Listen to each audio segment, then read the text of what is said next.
Então, se você chegou até aqui e ainda não está muito claro como que essas coisas do passado, como que essa criação pode ter me atingido, eu quero dar um exemplo, muito exemplo mesmo. Vamos lá.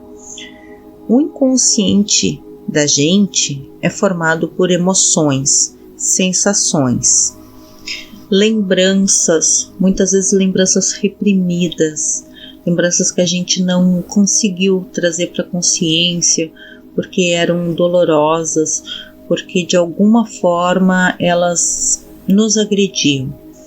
Então a gente tem um consciente cheio de cicatrizes, a gente pode chamar. São emoções, sentimentos, sensações. E a partir desses sentimentos, sensações, a gente vai criando aprendizados. Esses aprendizados é uma forma de se proteger de futuras ameaças. A gente aprende como se proteger através dessas experiências que a gente vai tendo desde que nasce. Então, quando eu vivi uma experiência que me causou muita raiva ou muito medo, eu adquiro um aprendizado dessa experiência. Esse aprendizado vai definir como eu vou me comportar no decorrer da minha vida. Então eu vou dar um exemplo bem bobinho mesmo, mas para tentar explicar isso. Vamos fazer de conta que o inconsciente seja o céu e a temperatura, por exemplo, 20 graus, 5 graus, quando está 27 graus está muito quente, ou está quente o suficiente, quando está 5 graus realmente está muito frio. Aqui onde eu moro não é o pior frio, mas enfim, vamos seguir com esse exemplo. E vamos chamar tudo isso de inconsciente. Vamos chamar também de inconsciente o tipo de elemento que compõe o chão que a gente pisa, certo? Então, se a gente vai numa praia, a gente vai se deparar com areia no chão, né? É feito todo de areia. Se a gente vai para uma fazenda, a gente vai se deparar com um gramado ou mato, terra. Na cidade, então, tem o asfalto. A gente vai chamar tudo isso de inconsciente, certo? Se você tiver que ir a uma praia onde a temperatura vai estar 30 graus, você vai escolher um tipo de roupa. Agora, se você for, por exemplo, para as geleiras, você vai escolher outro tipo de roupa. Traduzindo, o seu comportamento vai ser adaptado àquilo que a temperatura, o solo e as nuvens apresentam. Se estiver chovendo, você vai sair de guarda-chuva. Se tiver sol, você vai sair com uma roupa mais à vontade. Então é mais ou menos assim, a gente vai se comportar de acordo com as mensagens que a gente recebe. E aqui, como exemplo, eu estou dando o exemplo do tempo, do clima e do solo. Através desses elementos, a gente vai decidir a roupa que a gente vai usar, como a gente vai chegar até o local. Não é comum, por exemplo, você ver na praia pessoas, mulheres, usando salto alto, né? Não enxerga, não vê pessoas, mulheres, de salto alto na praia. Porém, encontra mulheres de salto alto na cidade, onde o solo favorece mais, em dias quentes, uma sandália ou uma bota em dias frios. Então, o nosso comportamento ele é moldado por toda essa questão climática, questão do lugar que a gente vai ir. E assim funciona o inconsciente de cada um. A gente vai ter um comportamento baseado naquilo que a gente tem no nosso inconsciente. Muitas vezes, no decorrer da vida, a gente experimenta sensações muito difíceis, muito complicadas de suportar. Então, a gente faz o quê? A gente manda para o inconsciente. Isso não é uma coisa que a gente normalmente escolhe, mas é um processo de defesa humana. manda para o inconsciente, entretanto aquela sensação fica ali e ela fará parte das nossas escolhas futuras perante a vida. Então, se eu sofri uma ameaça de assalto violenta em algum lugar, em tal horário, é provável que eu vá evitar aquele local e principalmente naquele horário para o resto da minha vida, porque eu tenho aquela sensação me lembrando daquilo, eu tenho esse aprendizado que ali é um lugar perigoso. E assim a gente vai vivendo na vida, cada um com o seu inconsciente, cada cabeça é um mundo, de acordo com o que aprendeu. Então, se lá na infância a gente aprendeu que ninguém está preocupado comigo, ninguém se importa comigo, qual é a tendência da pessoa? Eu não vou ficar incomodando ninguém com os meus problemas, eu não vou pedir ajuda para ninguém, eu não vou atormentar o outro, porque eu já sei que ninguém se importa, ninguém está preocupado comigo. Se eu aprendi que eu tenho que fazer tudo pelos meus desejos, tudo para conseguir o que eu quero, sabe, eu vou lutar até o final, sem medir moral, sem medir esforço, sem medir nada, eu não vou levar nada em consideração, nada, eu vou passar por cima de quem for para conquistar o que eu quero. O que pode acontecer se essa pessoa em algum momento for deixado pelo seu parceiro? Ela não vai entender esse não, de jeito nenhum. Ela aprendeu que ela tem o direito de lutar, seja como for, seja onde for, seja com quem for. A maioria das vezes ela não está nem preocupada com a vontade do parceiro. Ela quer saber que ela tem esse direito e ela vai ter esse direito reconhecido. Então o inconsciente funciona mais ou menos assim, e por aí a gente já consegue entender como que a sabotagem funciona na nossa vida.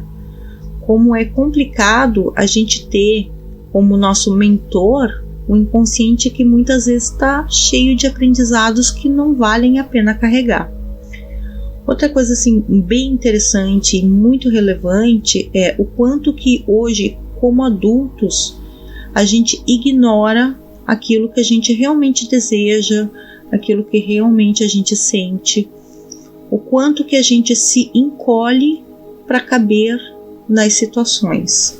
Por exemplo, eu tô num relacionamento, só que na sexta-feira a gente sempre faz alguma coisa para comer e o prato é sempre o meu parceiro que escolhe. Eu particularmente não gosto desse prato, mas eu aceito esse prato sempre. Eu sempre aceito o que ele quer. Por quê? Porque o que eu gosto é irrelevante, porque não importa, porque eu quero agradá-lo, porque se eu brigar por causa de um prato, eu vou causar um estresse desnecessário, afinal de contas eu posso sobreviver às sextas-feiras, não tem problema nenhum. E quando tá muito difícil de aguentar, porque de repente eu tô num dia que eu preciso de mais atenção, eu calo os meus sentimentos. Eu passo pela sexta-feira dizendo assim, olha, só mais um pouquinho vai passar e depois tá tudo bem. E eu coloco no meu mais completo automático.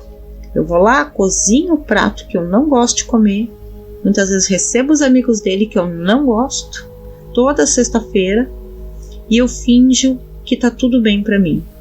Eu finjo que aquilo para mim tá ótimo. Quantas vezes a gente tem esse tipo de comportamento de ficar se sujeitando continuamente a alguma coisa que realmente desagrada, desampara, e aí a gente finge que a gente tá fazendo isso pelo bem do relacionamento, ou pelo bem do meu trabalho, ou pelo bem de qualquer coisa que seja. E a gente vai continuamente se sabotando pelo bem de um algo maior ou melhor, como se a gente não tivesse o menor valor. E aí chega um ponto que a gente não consegue mais sentir vontade de estar com esse parceiro, a gente não consegue mais sentir vontade de cozinhar, a gente não consegue mais sentir vontade de ver filme nenhum. Tudo perde a graça. A gente perde a vontade de fazer tudo e nada mais é interessante, nada mais é legal, nada mais é revelador, nada mais nos deixa com a sensação de vida. Mas por quê? Porque quando eu começo a calar os meus sentimentos, porque eu preciso me adaptar a uma situação, eu preciso dar o meu melhor, eu preciso mostrar que eu sou uma pessoa legal, que eu sou uma pessoa sociável.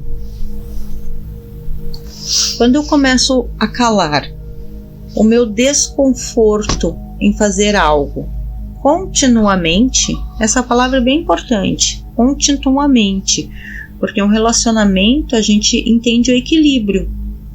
Hoje a gente faz o que eu gosto, semana que vem a gente faz o que você gosta, para que todos saiam no lucro. Porém, quando só eu cedo, quando só eu calo, quando só eu me coloco naquela situação, o que vai acontecer? Com o tempo, a minha parte psicológica, o meu mecanismo de defesa vai entender que sentir é desagradável, é ruim, é melhor ficar no automático, é melhor não sentir nada. Só que a minha parte psicológica não vai definir que eu quero sentir prazer naquela atividade que é boa e na atividade que é ruim eu não quero sentir nada. Não. Se você não quer sentir a parte ruim, você não vai sentir a parte boa. Você vai ficar no automático. Você será capaz de sobreviver a muitas sextas-feiras fazendo coisas que você não deseja, mas você também não vai mais sentir vontade de fazer aquele programinha, por exemplo, do sábado que você adora. Aquilo vai perdendo a graça para você. Então, quando a gente cala as nossas emoções para poder ficar bem com outras pessoas, principalmente, geralmente é para ficar bem com outras pessoas, a gente vai calar tudo. Ou seja, as emoções é a base de todas as nossas funções. Se a gente não tiver dentro da gente emoções positivas para nos levar a lutar, nos levar a trabalhar, nos levar a educar nossos filhos, nos levar a fazer as coisas, a gente perde a vontade da vida. A gente perde a vontade de existir, porque tudo perde a graça. Então é bem complicado a gente nos sabotar nesse sentido de posso ceder de novo, posso ceder de novo, posso ceder de novo. A gente tem um instinto muito forte na gente, que é o instinto de vida, que é o instinto de nos proteger, que é o nosso instinto de existir. E tudo isso depende do quanto a gente está disposto a correr atrás de nós mesmos, o quanto que a gente está decidido a lutar por nós mesmos. E essa palavra lutar que eu coloco aqui, nos tempos modernos, a gente pode trocar por negociar, porque hoje em dia a gente não precisa mais brigar com unhas e dentes para poder manter uma dignidade. Hoje em dia a gente pode negociar com o nosso parceiro. Ah, mas o parceiro não aceita. Então a gente tem alguma coisa para pensar. O quanto que esse parceiro está disposto a nos ver bem. Ou o quanto que a gente está sendo usada e se colocando como um objeto para manter o outro confortável. Porque se eu amo a pessoa que está comigo, acima de tudo eu quero que ela seja feliz. Acima de tudo eu desejo que ela esteja em paz, esteja feliz. Ou será que eu quero essa pessoa somente para satisfazer os meus desejos? Ou seja, eu quero essa pessoa para cozinhar para os meus amigos na sexta-feira, eu quero essa pessoa para dormir comigo, eu quero essa pessoa para me dar presentes. Como é o relacionamento que eu estou vivendo? Eu estou vivendo com uma pessoa de carne e osso, desejos? Eu estou levando em conta o mundo dessa pessoa? Ou eu estou vivendo com alguém para me satisfazer, numa relação codependente, né? E o quanto que eu estou disposta a ceder de mim e ceder de novo e não ter o que é importante para mim para poder me manter nesse relacionamento. O quanto que eu estou me deixando de lado para ficar nesse relacionamento.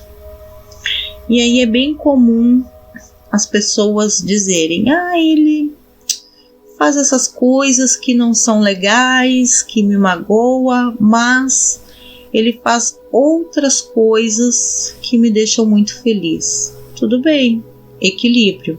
E essas outras coisas que te deixam muito felizes, realmente te deixam felizes? Ou você usa essas outras coisas como desculpa para se manter num relacionamento?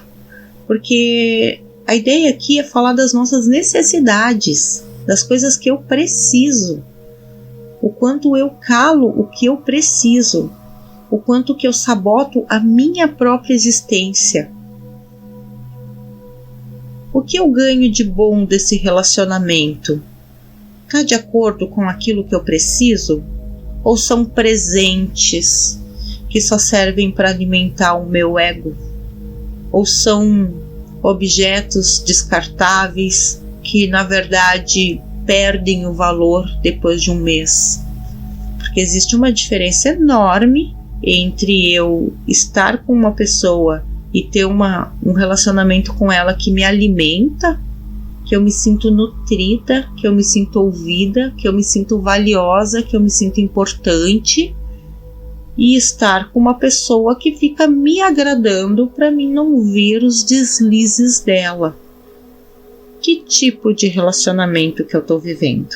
O quanto que eu estou calando de mim mesma? E o pior, eu sei realmente o que eu preciso ou eu não consigo nem sequer racionalizar, eu não consigo entender as minhas necessidades, eu tenho mal-estar e eu não sei do que se trata. Aí eu fico pensando que eu que sou chata, eu que estou enjoada, eu que estou de TPM, eu estou sempre de TPM, eu estou sempre de mau humor, mas eu não sei o que eu preciso.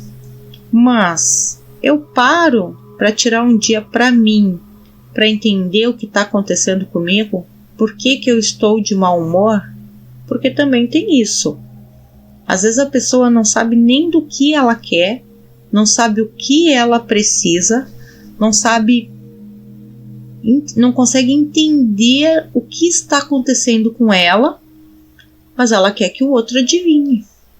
Muitas vezes o outro está extremamente interessado que ela fique bem, só que se ela não sabe o que ele quer, ele muito menos. E aí, como é que você vai conseguir ter uma relação bonita, verdadeira com o outro, se você não consegue se relacionar com você mesmo? Se você não consegue entender o que você precisa? Se você não consegue aceitar as suas vulnerabilidades? Se você fica se escondendo atrás de coisas irrelevantes para não ter que pensar nas suas dores? Eu quero deixar então o convite para todos para fazerem um mapa astrológico. Através do mapa astrológico a gente consegue ter um senso de autoconhecimento impressionante, muito incrível mesmo. A gente consegue perceber coisas de nós mesmos, mas que elas não entram na gente como uma novidade. Não. É como se abrisse uma cortina. Você está de costas para essa cortina. Você não tentou muitas vezes, ou tentou, mas não consegue ver o que está atrás da cortina, não consegue entender, não consegue dar nome aquelas coisas que estão atrás da cortina. E aí, através do mapa astrológico, a cortina vai caindo e você entra em contato com suas coisas. Você as reconhece e percebe que elas sempre estiveram ali. Você consegue perceber claramente do que estamos falando. Só que até fazer um mapa astrológico, você pensava que você que era chata, que você que era errada. Você não conseguia entender a sua insatisfação, a sua dificuldade em tomar decisões, os seus bloqueios. Agora isso tem nome. Depois que você faz o mapa, tudo isso tem um nome. Você consegue perceber com bastante claridade quanto isso sempre esteve presente na sua vida, o quanto isso definiu muitas vezes o seu comportamento. Muitas vezes não. O quanto isso sempre definiu o seu comportamento. As coisas vão ficando claras. E aí você começa um processo de autoaceitação, autopercepção, autodisciplina, autoavaliação. Você tem a oportunidade, enquanto adulto, de se rever e se ensinar novos conceitos e entender qual é a melhor forma de atingir o resultado que você deseja. Você consegue até mesmo questionar os resultados que você deseja e muitas vezes percebe que não deseja tanto assim. Percebe que seu foco sempre esteve em outro lugar, mas que você acabou correndo atrás do foco de outras pessoas, que achou que isso era o melhor a fazer. Então, através do mapa, você entra num ciclo novo de autoconhecimento, um ciclo onde você vai poder encontrar a pessoa que mais importa na sua vida, que é você mesmo. Através de você mesmo, você vai poder estar com o seu parceiro, com os seus filhos, em relações verdadeiras, em relações autênticas, em relações que realmente vale a pena viver. Deixo o convite com você, entre em contato comigo, vamos marcar. E se esse conteúdo foi relevante para você, se você vem acompanhando todos os vídeos que estão nessa playlist, curte, comenta, compartilha, envia para aquela sua amiga que está precisando entrar em contato com ela mesma.